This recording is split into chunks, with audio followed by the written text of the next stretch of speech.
Hola, ¿qué tal? Sean bienvenidos a un nuevo capítulo de su programa Quo Vadis Domini. En esta ocasión hablaremos sobre el bloque bíblico de los sapienciales. Sin más por el momento, comenzamos.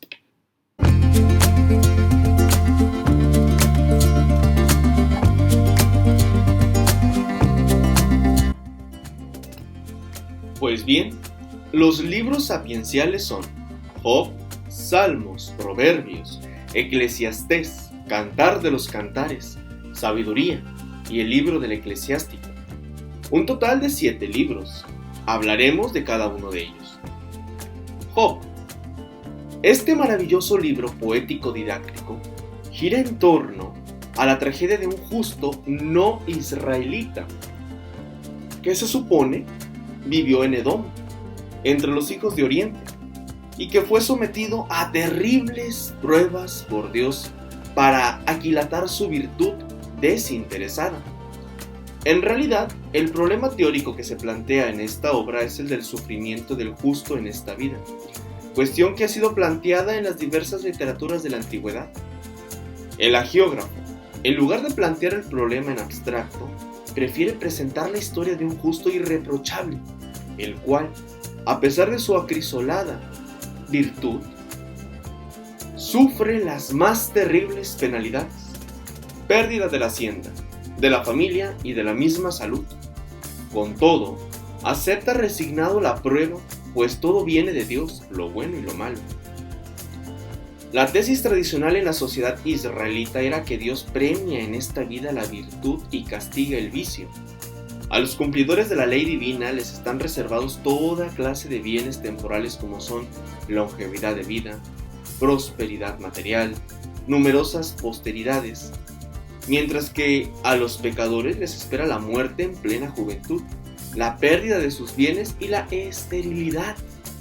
Por otra parte, se establecía una relación causal entre el pecado y el sufrimiento, de forma que todo el que sufría contrariedades de orden físico o moral tenía por causa indefectible el pecado. La prueba del justo Job será la prueba irrefragable de que esta tesis, comúnmente aceptada por la sabiduría tradicional, no tiene validez en todos los casos y, por tanto, no se debe atribuir necesariamente a la desventura y la enfermedad del pecado como causa. Los designios de la providencia son misteriosos y, por tanto, no debe aventurarse en juicios temerarios sobre culpabilidad del que sufre. El libro de los Salmos.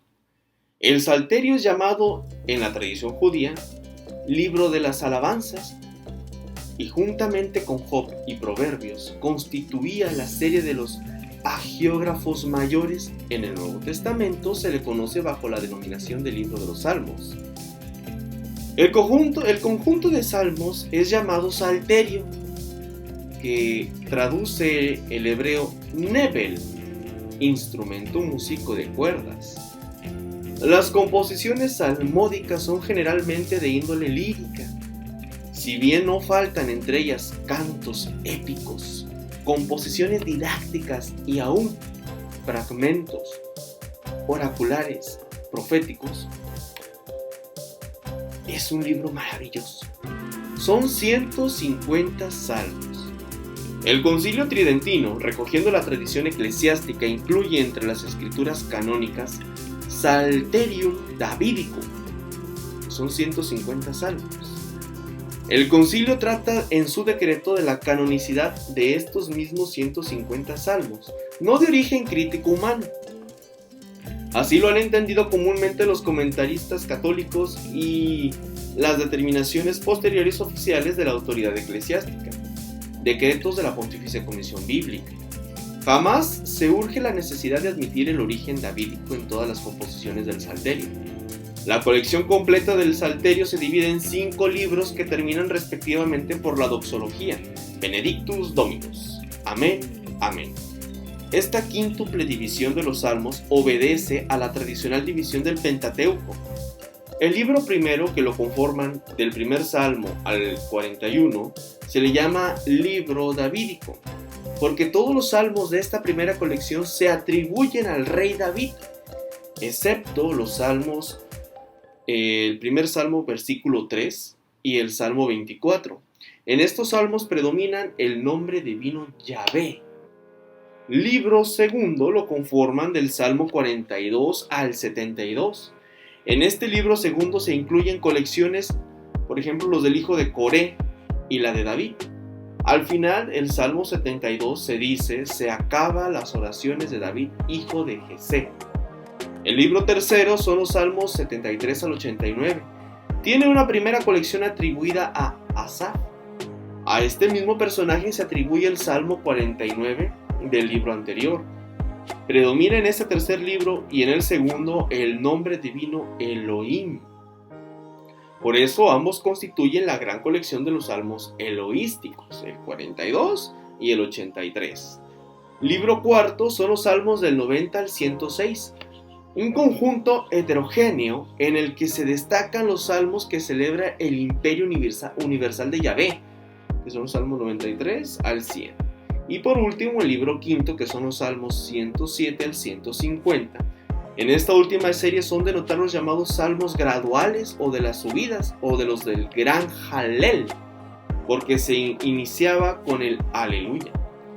Con este libro no se cierra con la conocida doxología Benedictus Dominus, amén, amén. No pocos autores consideran el brevísimo Salmo 150 como un colofón doxológico del Salterio. Proverbios. El libro de los Proverbios lleva en el texto hebreo el título Misié Selomó. Proverbio es una breve sentencia que generalmente bajo una imagen de comparación recoge una observación interesante, a veces curiosa, casi siempre un consejo útil para la vida práctica, cuya inteligencia exige frecuentemente atenta reflexión. La forma literaria es poética, que facilita su retención en la memoria, comparativa, a veces hiperbólica, muy apta para enseñar e impresionar las mentes sencillas del pueblo hebreo. Proverbios contiene un maravilloso conjunto de máximas sobre la sabiduría divina y la humana, que hacen del libro un precioso manual de conducta que enseña el arte del buen vivir. Su contenido más importante lo encierra los capítulos 8 y 9, en los que el autor hace un cumplido elogio de la sabiduría divina. Señala su origen y excelencias y describe sus efectos maravillosos en la creación. Añade una apremiante exhortación en su búsqueda y a regir la vida por los principios que de ella dimanan. Eclesiastés. Coelet es el término con que los judíos designaron el libro sapiencial que sigue a la Biblia, a los Proverbios. Es el apelativo que el mismo texto sagrado da al autor de las sentencias que en él se contiene. La raíz verbal kaal significa reunir, congregar y traduce el principio coelet por el que convoca una asamblea. La autoría de este libro es del rey Salomón, puesto que en los primeros versículos lo dice. Nuestro autor constata sencillamente dos realidades en torno a la sabiduría. Coelet, en fin, a la sabiduría de la época, en un espíritu observador y crítico, con sus anomalías y contradicciones, con sus profundas desilusiones que jamás hacen vacilar la fe inquebrantable del Eclesiastés. El lugar de composición del libro, algunos dicen que es la ciudad de Alejandría, pero es más probable que fuera escrito en Jerusalén, dadas las menciones que se hacen del templo, de la ciudad santa, de los sacrificios, del fácil acceso al sacerdote, y fue compuesto en hebreo. Cantar de los cantares. En hebreo se le designa con el nombre de Sirim, que literalmente significa cantar de los cantares, como comúnmente traduce las versiones antiguas. El título pues responde a su contenido poético. Por su contenido apenas podrías deducir que se trata de un libro religioso, ya que no se menciona a Dios. Y, por otra parte, los diversos poemas no versan sino sobre las relaciones amorosas de dos corazones que se buscan para unirse en matrimonio. Son 7 poemas que contiene este libro, que se desarrollan paralelamente al mismo tema. Los 7 días que duraban las fiestas nupciales 7 poemas con unidad propia. Se repite siempre el mismo tema amoroso de dos esposos con mutuas alabanzas y finalmente mutua posesión. Sabiduría. En los manuscritos griegos y en las versiones latina, antigua, vulgata, siríaca y armena, el libro es intitulado Sabiduría de Salomón, y con este título lo designaban los padres de los 3 primeros siglos. El libro de la sabiduría comprende 3 partes claramente distintas. La primera, del 1 al 5, considera la sabiduría desde el punto de vista moral y pone de relieve los beneficios que percibirán quienes sigan sus enseñanzas y las consecuencias fatales quienes la desdeñan. La segunda, que es del 6 al 9, contempla la sabiduría desde el punto de vista más bien intelectual y habla de su origen, naturaleza y propiedades, presentando en unos capítulos maravillosos el culmen de la revelación anticotestamentaria respecto de la sabiduría divina. Y la tercera, que es del 10 al 19, de tipo histórico práctico, confirma cuanto ha dicho sobre los efectos de la sabiduría y consecuencias de su ausencia a base de la historia de Israel, en contraste con la de los pueblos egipcio, cananeo y sodomita. Eclesiástico. Los hebreos designaron el libro del Eclesiástico con el nombre de autor, el libro de Ben Sirac, o más explícitamente, la instrucción de Ben Sirac. El Eclesiástico dedica algunas perícopas a exaltar la sabiduría, pero en su mayoría presenta un conjunto de normas sumamente útiles y provechosas que comprende todas las virtudes y hacen referencia a todas las circunstancias a las más diversas clases sociales, por lo que resulta un precioso tratado ascético espiritual.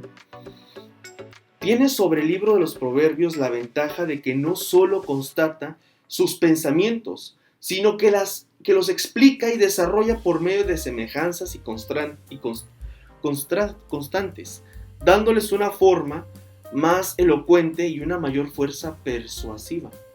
La fecha de composición, además de la autoría del mismo libro, fue en la época de Ben Sirac. Compuso su libro en su bajada a Egipto, y la mención que al final del libro se hace del pontífice Simeón. El libro de Jesús, hijo de Sirac, autor del prólogo, llega a Egipto el año 38 del reinado de Ptolomeo Evergetes II, que reinó desde el año 170 al 116.